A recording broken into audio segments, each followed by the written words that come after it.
తెలంగాణ రాష్ట్ర ప్రభుత్వం ప్రతిష్టాత్మకంగా చేపట్టిన రేషన్ షాపుల్లో పేదలకు సన్నబియ్యం పంపిణీ చేస్తుండటంతో ఆదివారం సిద్దిపేట జిల్లా జగదేవ్పూర్ మండలం ధర్మారం పీర్లపల్లి గ్రామాల్లో సన్నబియ్యం లబ్ధిదారులకు పంపిణీ చేశారు. ఈ కార్యక్రమానికి ముఖ్య అతిథులుగా Gajwel market committee chairman Vanteru Narender Reddy ప్రారంభించారు. లబ్ధిదారులు సీఎం రేవంత్ రెడ్డి చిత్రపటానికి పాలాభిషేకం చేసి ధన్యవాదాలు తెలిపారు. ఈ సందర్భంగా నాయకులు మాట్లాడుతూ కాంగ్రెస్ పార్టీ ప్రజాపాలనలో ప్రజలందరూ సుఖశాంతులతో ఉండాలని, ధనికులు పేదవారు అన్న తేడా లేకుండా ప్రతి ఒక్కరూ సన్నబియ్యం భోజనం చేయాలనే ఉద్దేశంతో పేదవారి ఆత్మగౌరవం కోసం కాంగ్రెస్ పార్టీ కృషి చేస్తుందని అన్నారు. ఈ కార్యక్రమంలో కాంగ్రెస్ పార్టీ మండల అధ్యక్షులు కేశిరెడ్డి రవీందర్ రెడ్డి, కొత్త లక్ష్మీ శ్రీనివాస్ రెడ్డి, కొంపెల్లి కరుణాకర్, మహేందర్ రెడ్డి, కొత్త నరసింహారెడ్డి, ఎన్ భాస్కర్ రెడ్డి, మల్లేశం, మునీర్, మల్లికార్జున్ రెడ్డి, దయాకర్ రెడ్డి, అమరేందర్ రెడ్డి, కాంగ్రెస్ పార్టీ నాయకులు, కార్యకర్తలు, గ్రామ శాఖ అధ్యక్షులు, యూత్ కాంగ్రెస్ కార్యకర్తలు, లబ్ధిదారులు, మహిళలు పెద్ద ఎత్తున పాల్గొన్నారు.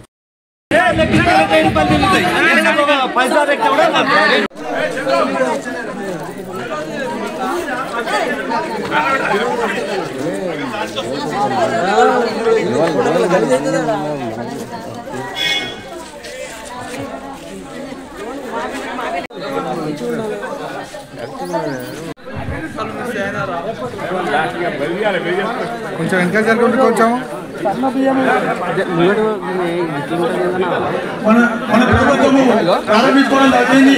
ముఖ్యంగా ఏంటంటే కొట్టు బియ్యం కూడా వల్ల బ్లాక్ మార్కెట్ పోయి అమ్ముకోవడం ముందు పోతే పేదలకు అంతలేదు కాబట్టి పేదలందరూ సన్న బియ్యం తినాలనే ఉద్దేశంతో మన ముఖ్యమంత్రి రేవంత్ రెడ్డి గారు సన్న బియ్యం పథకం ప్రారంభించుకోవడం జరిగింది. ఈ సన్న బియ్యము అందరూ తినడానికి మంచిగుంటాయి కాబట్టి ఇప్పుడు ఈ కార్యక్రమం సాధించడం జరిగింది. అలాగే మన రాష్ట్ర ప్రభుత్వం అన్ని సంక్షేమ పథకాలు నెరవేరుస్తున్నది. ముఖ్యంగా ఉచిత కరెంట్ అయితే 100% సాధ్యమవుతున్నది. ప్రతి ఇంటికి 500 నుంచి 1000 రూపాయలు మాట్లాడుతున్నది. కాబట్టి ఇంకెవరన్నా ఎవరికన్నా మాఫీగానే ఉంటే కూడా వాళ్ళు వాళ్ళ మన కరెంటు సర్వీస్ తీసుకొని మన ఆఫీస్ పోతే వాళ్ళకు కూడా కంప్లీట్ చేసుకోవచ్చు.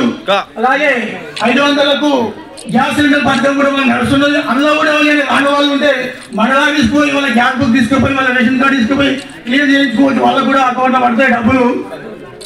కొంతమంది పడతనే ఉంటుంది కానీ పడుతుంది, వాళ్ళ అకౌంట్లో మెసేజ్ వస్తుంది కానీ డబ్బులు పడుతుంది. చూసుకుంటే బ్యాంక్ కూడా చూసుకుంటే తెలుస్తుంది. అలాగే మన ప్రభుత్వం మహిళలకు ఉచితంగా ఆర్టీసీ ప్రయాణం కల్పిస్తున్నది.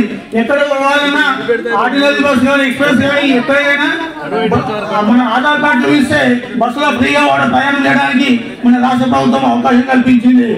అలాగే రుణమాఫీ కూడా 2 లక్షల వరకు అయింది. 2 లక్షల పైన ఉన్న వాళ్ళకు కూడా ఇంకొంచెం ముందు బడ్జెట్ మన అనుకూలత బట్టి వాళ్ళకు కూడా అవుతుంది, కొంచెం వెనుక ముందు అవుతుంది. వాళ్ళు కూడా బాధపడద్దు. కాకపోతే తక్కువ మంది